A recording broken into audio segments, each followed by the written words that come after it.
Hi everyone, and welcome back to our blog. Today I'm answering a question for a buyer who's wondering about what an RPR is and a little bit about condo documents.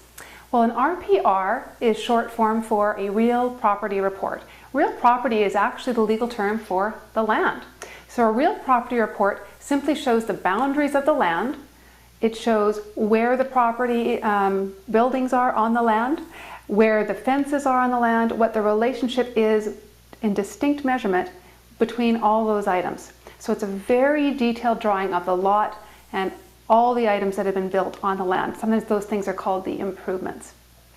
So once a real property report is prepared, you can imagine that a buyer will want to be aware of what they're buying, and the lawyer is going to look that over. But before that happens, usually it goes down to the city. City planning department looks at it and they say, does this comply with current bylaws? Does it conform to our regulations? They take a good look at that. If it complies, it's given a nice little compliance stamp, all good to go. It is possible it might get a letter that says it's non-conforming. Non-conforming kind of alerts some buyers, makes them a little bit nervous, but actually it's pretty common. Non-conforming simply means that the property, boundaries, measurements, etc. don't conform to current bylaws, but they're kind of grandfathered in, so it's all right. The one that you want to watch for is non-complying. That is a situation where something has to be done before the property can properly change hands. So that's why we need to have a real property report prepared by every seller, given to the buyer's lawyer and looked over. The bank also wants to see it as well. Condominium documents obviously apply to condominiums.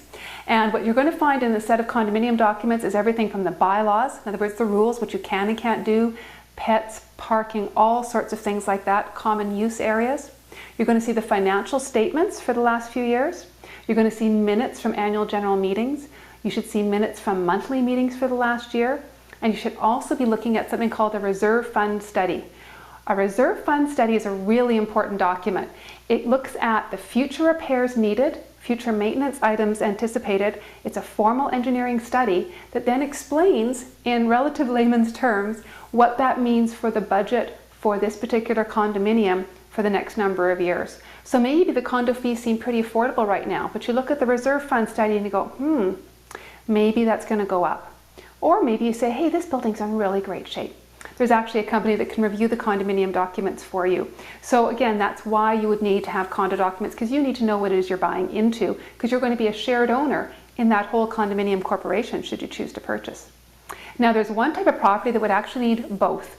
A bare land condo is something that looks like a single family dwelling, but it is titled like a condominium because maybe there's 6 single family dwellings that actually form a condominium corporation. There are a few of those around Edmonton.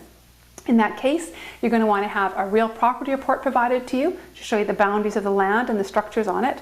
And you're also going to want to see the condominium documents so that you know the nature of the legalities and the finances of the condominium corporation. So as you can see, there's a fair bit to it. One by one, step by step, you do get through it, and there's lots of people to help you in addition to your realtor. There's your lawyer, again, inspectors, surveyors, and of course the great people at city planning, and as well the condo review companies. So lots of resources to help you walk through all that. Hopefully that gives you some information you didn't have before. Always happy to hear from you. Let us know what questions you'd like to have answered. Email us at learn@weselledmonton.com and we'd be delighted to hear from you. Enjoy your day. Chat with you next time.